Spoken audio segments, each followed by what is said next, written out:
अपने लोकसभा में जो भी किया, मैं तो समझ ही नहीं पाया कि शाहबाद के लोग क्यों नाराज हो गए। शाहबाद के लोगों ने पिछले सरकार में 3 मंत्री हुआ करता था और इस बार भी यदि आपने चुनाव जिताया होता तो शाहबाद से 3-3 मंत्री बनते साथियों, इससे भी डिफर नहीं होता। लेकिन साथियों आप सोचिए, जिसको आपने जिताया वो लूटने वाला या मूड़ी काटने वाला लोग है।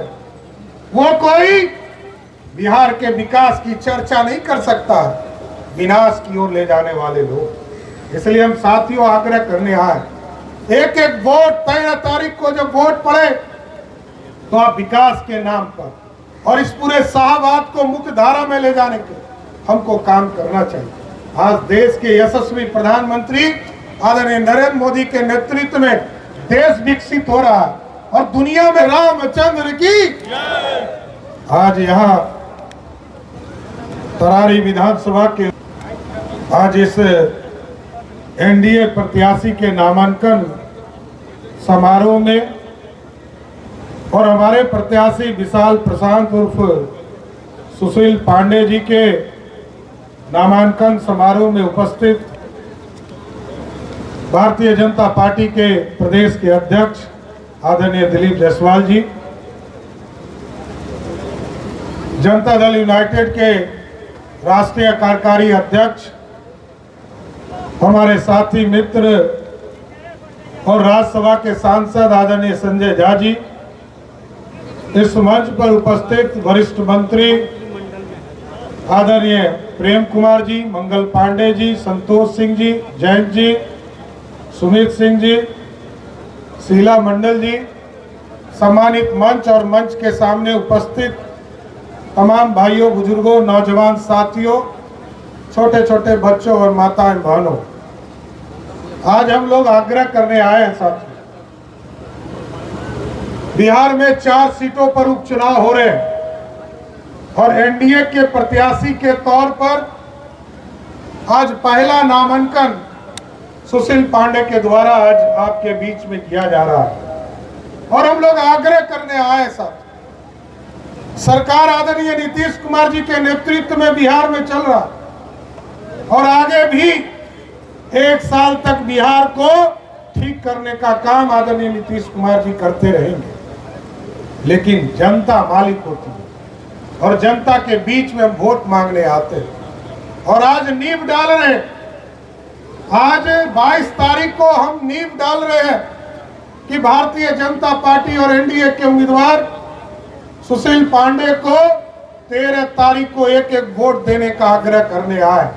और क्यों हमें वोट देना चाहिए, क्यों दूसरे को वोट नहीं देना चाहिए, ये जरूर बताना चाहते हैं साथियों। हम आग्रह करने आए हैं, आज देश में यशस्वी प्रधानमंत्री नरेंद्र मोदी जी के नेतृत्व में भारत बढ़ रहा है, बिहार भी बढ़ रहा है और आदरणीय नीतीश कुमार जी के राज्य में बिहार में सुशासन स्थापित हुआ। और आप याद कीजिए, लालू जी का राज हो या नीतीश जी का राज हो, इन दोनों में फर्क क्या है।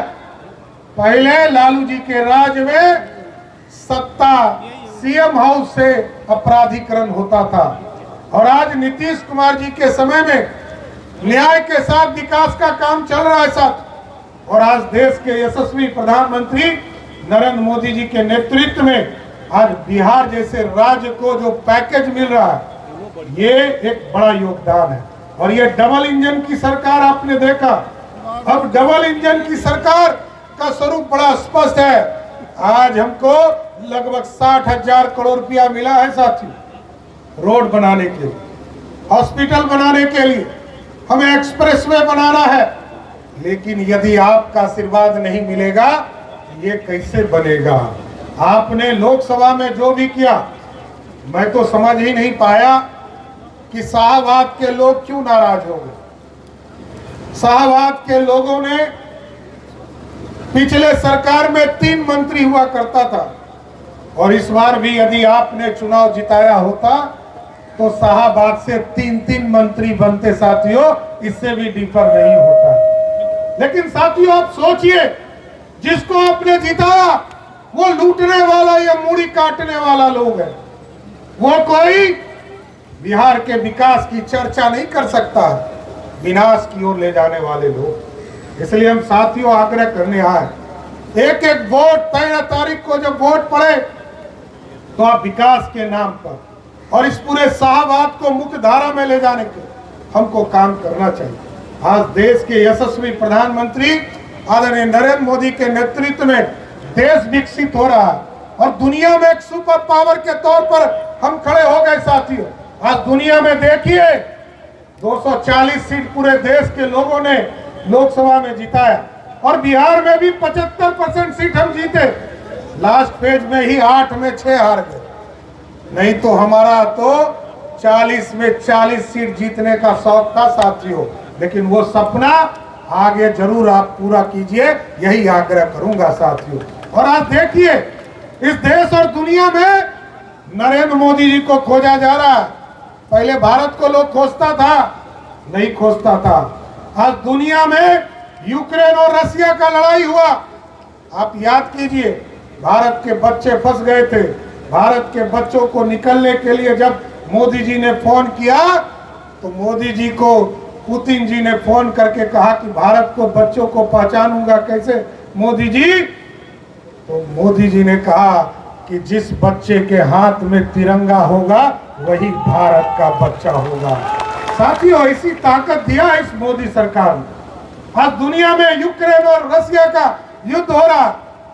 लोग कहते थे अमेरिका दादा है, सब दादागिरी खत्म हो गया। आज कहा जाता है मोदी है तो मुमकिन है, मोदी को लाओ युद्ध भी बंद हो जाएगा। इसलिए साथियों अभी सपने बहुत साकार करें। चुनाव के दौरान बीच में आपके यहाँ आऊंगा, लेकिन साथियों आप सोचिए गरीबों के कल्याण करने का काम मोदी और नीतीश कुमार जी की सरकार ने किया। साथ आज जिसको जिसको 5 किलो अनाज मिलता होगा आप जाके गांव में जरूर बताने का काम कीजिए। मोदी और नीतीश कुमार की सरकार जिनको जिनको 5 किलो अनाज दे रही है, यहाँ बैठे हैं मंगल पांडे जी स्वास्थ्य मंत्री हैं, उनको ये भी गारंटी दे दीजिए कि जिसको 5 किलो अनाज मिल रहा है उसका 5 लाख तक का इलाज का बीमा भी मोदी और नीतीश कुमार की सरकार देगी। सर कल तक हम चिंता करते थे, बिजली की चिंता करते थे, राजकुमार जी चले गए यहाँ पे से अभी दूसरे कार्यक्रम में। लेकिन साथियों याद कीजिए मोदी जी मुफ्त बिजली की बात नहीं करते हैं, टेम्पोररी बात करने का काम मोदी सरकार नहीं करती है साहब। लेकिन मोदी जी ने पीएम सूर्य घर योजना लाया और लगभग 3 करोड़ लोगों को सूर्य घर योजना से आच्छादित करने का काम मोदी सरकार कर रही है। मोदी जी ने कहा गरीबों के घर में सोलर युक्त बिजली लगाओ और बिजली बिल को पूरी तरह समाप्त करो, बिजली बिल ही नहीं आए इसलिए उसको देने की जरूरत ही नहीं पड़े। इस पूरी योजना को हम लागू कर रहे हैं। इसलिए साथियों आग्रह करूंगा, उत्तर प्रदेश बढ़ गया साथियों, उत्तर प्रदेश में कई एयरपोर्ट्स बन रहे हैं, कई एक्सप्रेसवे बन गए। आज इस मोदी जी की समर्थन से हम लोगों को अभी 4 एक्सप्रेसवे मिला है, कई एयरपोर्ट्स बनने जा रहे हैं। लेकिन एक मामले में मोदी जी ने उत्तर प्रदेश में योगी जी उसको आगे बढ़ाने का काम किया साथियों कि भगवान राम को अयोध्या में स्थापित करने का काम किया। और एनडीए का साथी जब एनडीए बना 1996 में, तब यह तय हुआ कि हम लोअर कोर्ट लड़ेंगे, हाई कोर्ट लड़ेंगे और सुप्रीम कोर्ट लड़ेंगे। लेकिन जब 2020 में सुप्रीम कोर्ट ने आदेश दे दिया तो वहां पर भव्य राम मंदिर बनाने का काम योगी सरकार और मोदी सरकार ने शुरू कर दिया। उसी तरह हम लोगों का भी आह्वान है साथियों, अगले कुछ दिनों में हम लोग ट्रस्ट बनाने का काम शुरू कर चुके हैं साथियों। जिस तरह उत्तर प्रदेश में एक भव्य राम मंदिर बनाने का काम किया गया है, उसी तरह एक सीतामढ़ी में भव्य सीता मंदिर बनाकर बिहार में भी स्थापित करने का काम किया जाए। इसलिए आप तमाम तरारी विधानसभा के लोगों से आग्रह करूंगा, निवेदन करूंगा, क्योंकि 5 बजे का हम लोगों का कैबिनेट की बैठक है। आदरणीय मुख्यमंत्री नीतीश कुमार जी के नेतृत्व में सभी मंत्रियों से भी आग्रह करूंगा, छोटा छोटा बोलकर ही तेजी में आने का प्रयास कीजिए और आप लोगों से आग्रह करते हुए एक एक वोट कमल छाप के निशान पर एनडीए के प्रत्याशी सुशील सिंह पांडे को देकर 13 तारीख को जिताकर पटना भेजने का काम कीजिए। बहुत बहुत धन्यवाद।